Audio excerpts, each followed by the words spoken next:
I'm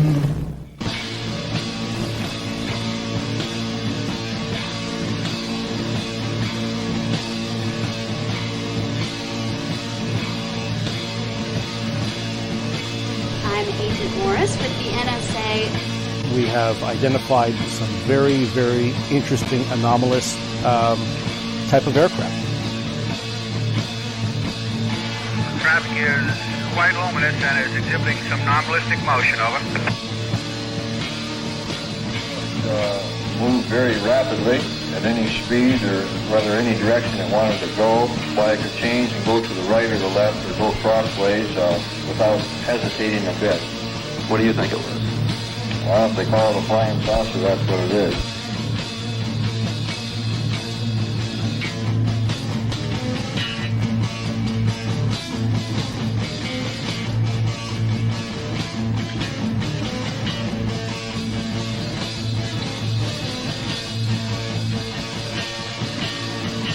EWA 517, do you want to report a UFO? Over. Negative. We don't want to report. Look, it wasn't my worst Wednesday night. Wow, the twisted tale of Willy Seabrook and his flesh-eating zombies. A lecture by Einida, Excs and Viktor Criterion. In today's lecture, we're going to be talking about Willy Seabrook, a man who was many things: a sensational yellow journalist, an explorer, a writer, an occultist, and a cannibal. He was a popular writer in the 1920s and 30s. He wrote 11 books about his various adventures, and he would be forgotten if it weren't for his time in Haiti, where he stumbled across the concept of zombies. He is credited as the first Western writer to describe Haitian zombies. Well, the zombie concept took off and changed the course of entertainment forever. Oh, and he was the first writer to write about his time in an asylum to cure his alcoholism. His book, Asylum, was published the same year that Alcoholics Anonymous was created. The founder of AA, Bill Wilson, was known to have read Willy's book, and the earliest versions of the AA Bible mentioned Willy by name. Willy's life was a journey of success and tragedy. He came from a family of men who threw their careers away to pursue their passions. Willy's grandfather, who was a friend of Abraham Lincoln, threw his career away to tend to his fey young wife, who was very, very strange. Her name was Piney, and she had mystical visions. When Willy was a young boy, he was sent to live with his parents for a time, and he became very close to his grandmother Piney. She had a bit of an opium addiction, and she used to take Willy into the woods where she hid her stash. Willy writes that she introduced him to altered states of consciousness during these visits to the woods, where he would have fantastical visions. But he swears she never gave him opium, just that she was able to create a new reality because of her strange abilities.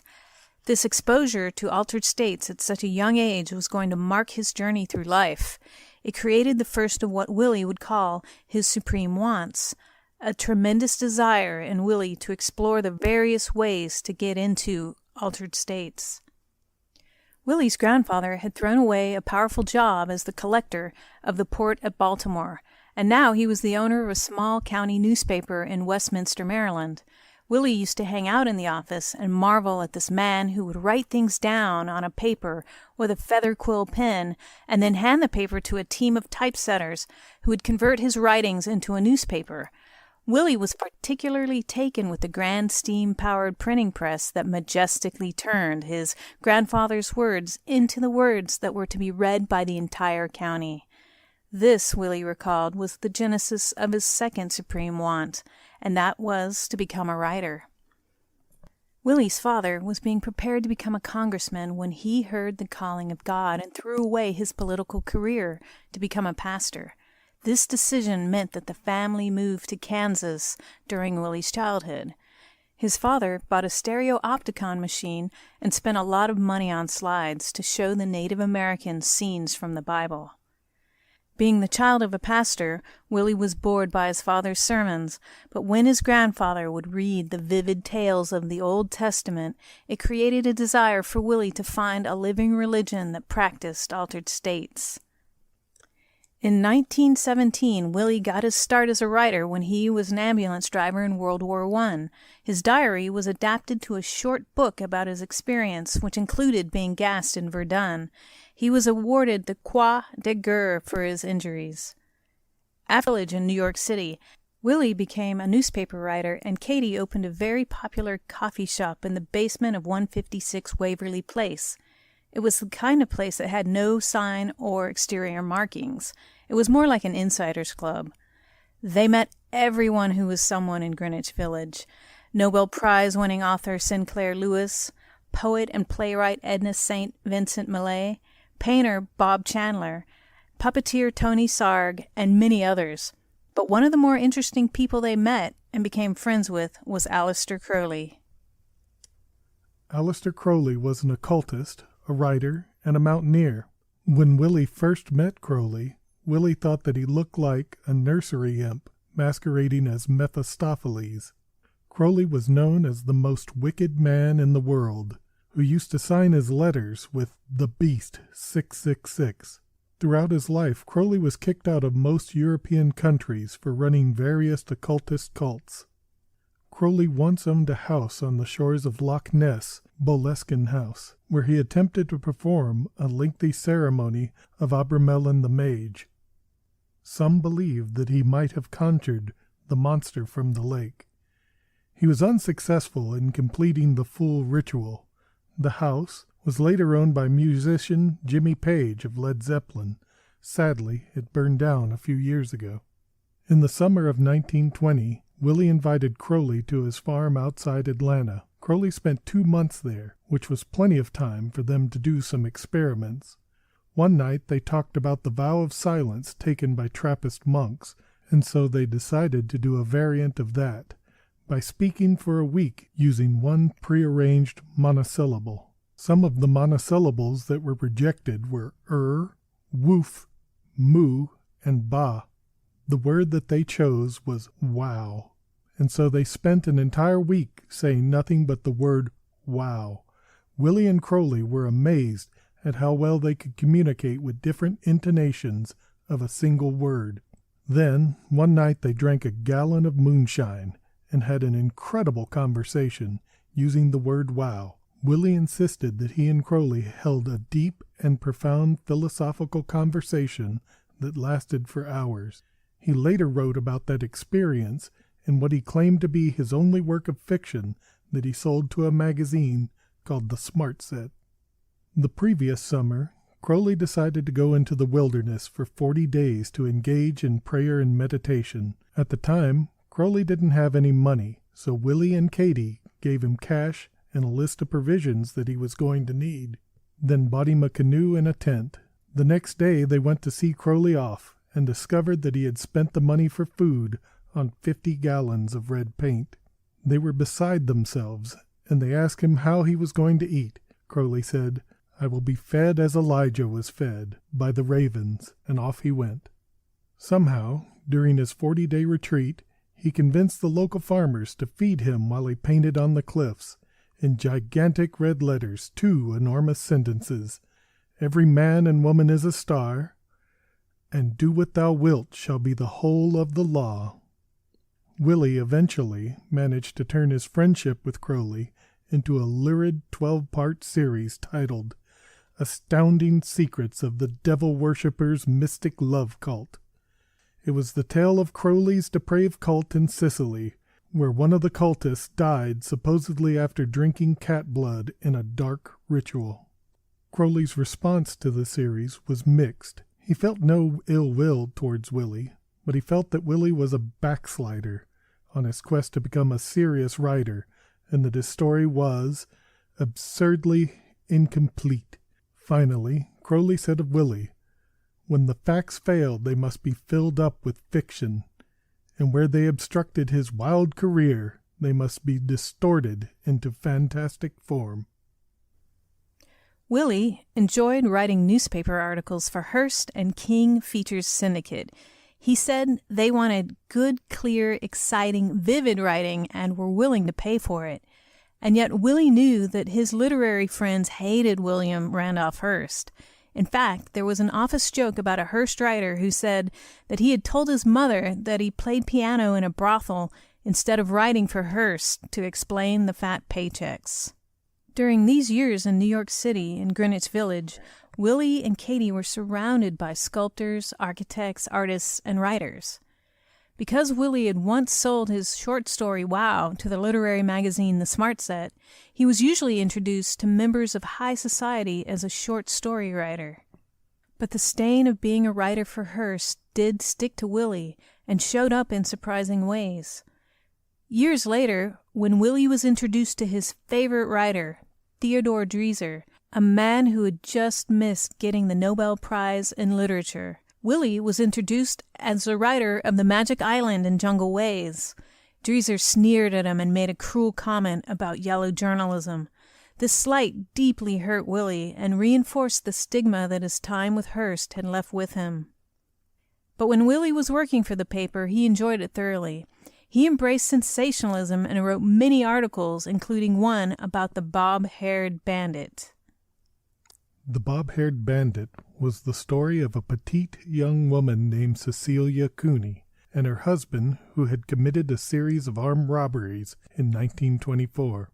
The tiny Cecilia had worn a series of bob-haired wigs of different colors and materials, which fired the public's imagination. They were eventually caught after 10 robberies and jailed. Willy's boss decided that the paper was going to run 10 to 12 installments of her full confession. Her story was the biggest thing in the news at the time. She seemed to be a modern woman who had turned to crime. Every paper was trying to get access to her. Willy was given a roll of $100 bills and 2 certified checks to get her story. Willy got into the jail and got Cecilia to sign an exclusive contract. He was going to ghostwrite her confession and generate as much sympathy for her as possible.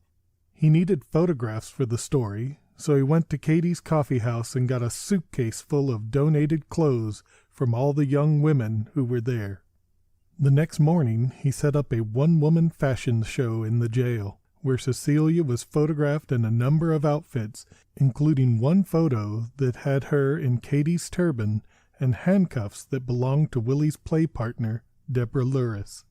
Cecilia was sentenced to 20 years. She was released after 7.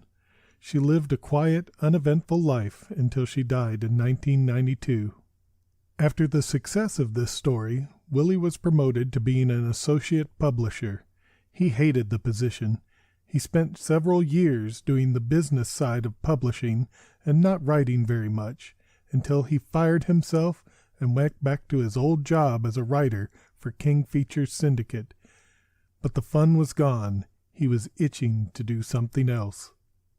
After several years of writing for Hearst, Willy befriended a young sheikh in Katie's cafe, Daoud Izzedin, who talked non-stop about his family in Arabia. He talked about the pashas riding camels in the desert, the ancient castles in the hills, and about the mystical whirling dervishes. These tales completely intrigued Willy. He and Katie made arrangements to visit Daoud's family, and they ended up spending a year there. Willy was in heaven. He got to ride with the Bedouins into battle. He slept under the desert stars at night.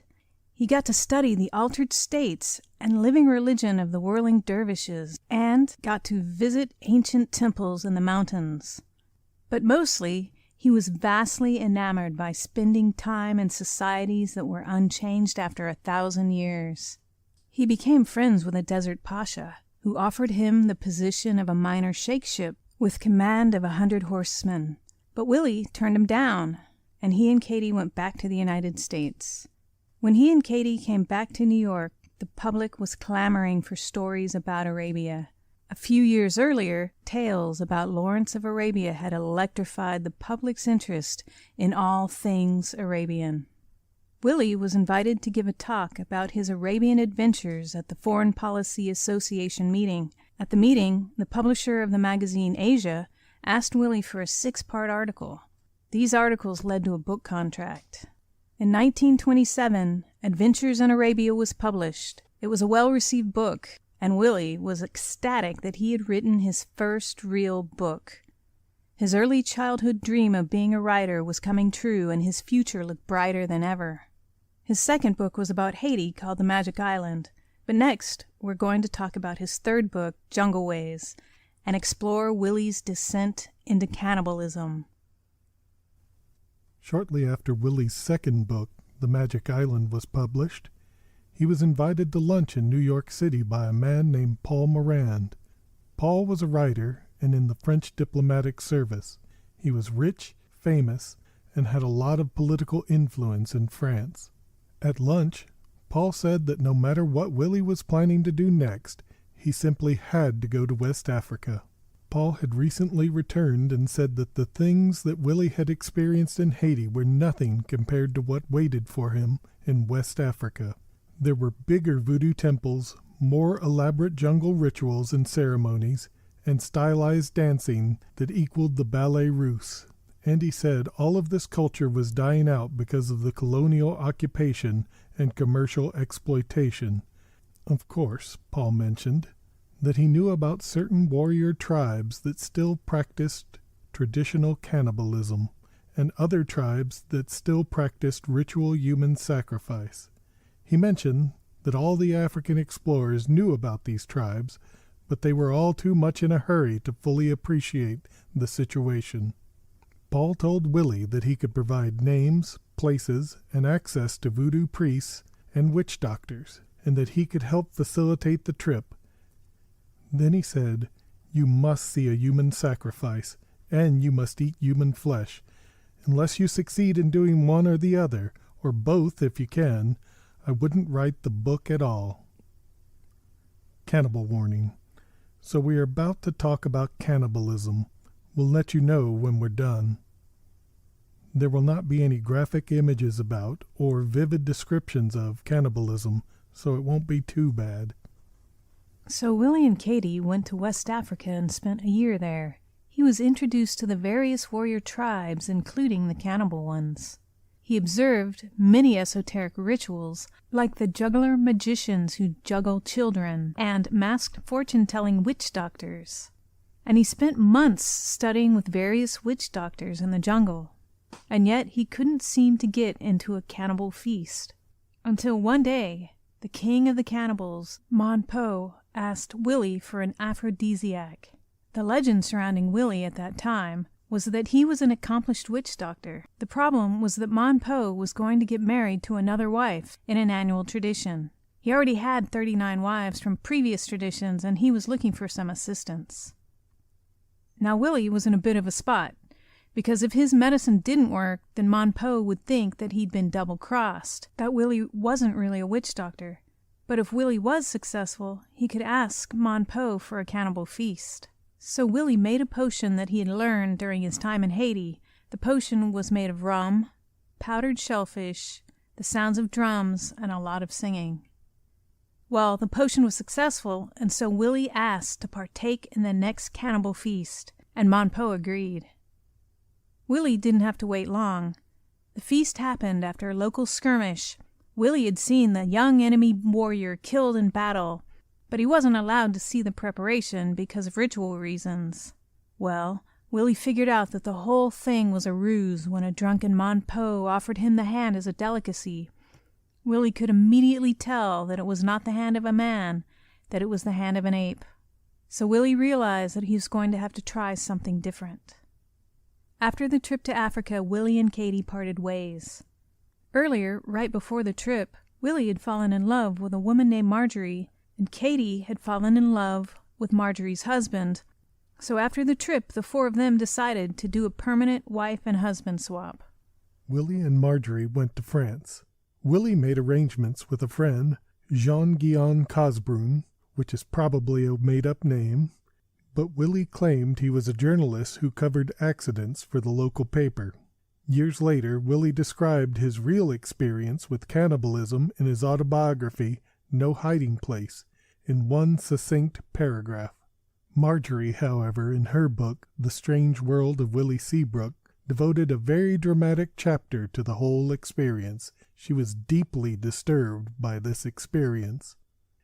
The arrangements that Willy had made with his complice were in Paris.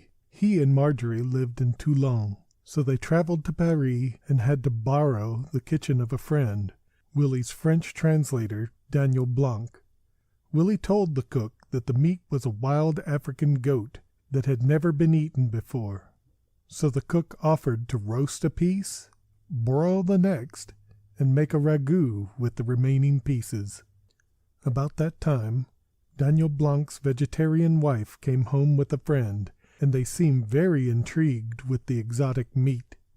Marjorie was horrified, and managed to convince everyone but Willy to not eat any of the dishes. Willy was delighted by the experience. He wrote 5 pages about the experience of eating human flesh, but he made sure that it was published in the chapter of his book about Africa. He said that it tasted like fully developed veal or fine young baby beef. So 6 months after Willy's book, Jungle Ways, was published, some French journalists came back from West Africa and wrote several articles mocking Willy and laughing about how he had been duped by the cannibal king, and that he'd been served and eaten an ape instead of a human. Well, that's when Daisy Fellows enters this story. Daisy Fellows was an American heiress of the singer sewing machine fortune who lived in Paris and was a friend of Willy's. The quote that best describes her is that she lived on grouse, cocaine, and other women's husbands. She was an extraordinary woman who was regularly voted one of the best-dressed women in the world, and she was once photographed wearing a hat that looked like a shoe. Some of her other claims to fame are that she was the 20th century's greatest collector of fine jewelry, and some say she had a color created for her called shocking pink. Also, her parties were legendary. When asked for advice about how to throw a good party, Daisy said, "Just pour Benzedrine into the cocktails, darling." So one day, she and the actor Douglas Fairbanks Sr. visit Willy. She was quite sympathetic to his being ridiculed in the Parisian press about his cannibalism failure. So she said, "I think you deserve to know what human flesh really tastes like. I'm going to give you a dinner party in my garden next week." Of course, Willy couldn't tell her that he'd already eaten human flesh from the Paris morgue, so he said nothing and looked forward to the event. The dinner party was, as usual for Daisy, marvelous. They had drinks that followed the recipe that Willy had learned from the White Monk of Timbuktu, where Pernod and Amerpican, a bitter orange-flavored French aperitif, were mixed in equal parts.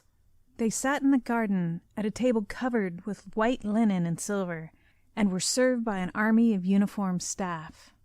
When the dinner was over, Willy said that the grilled meat tasted like fully developed veal or fine young baby beef. It looked and tasted exactly like human flesh.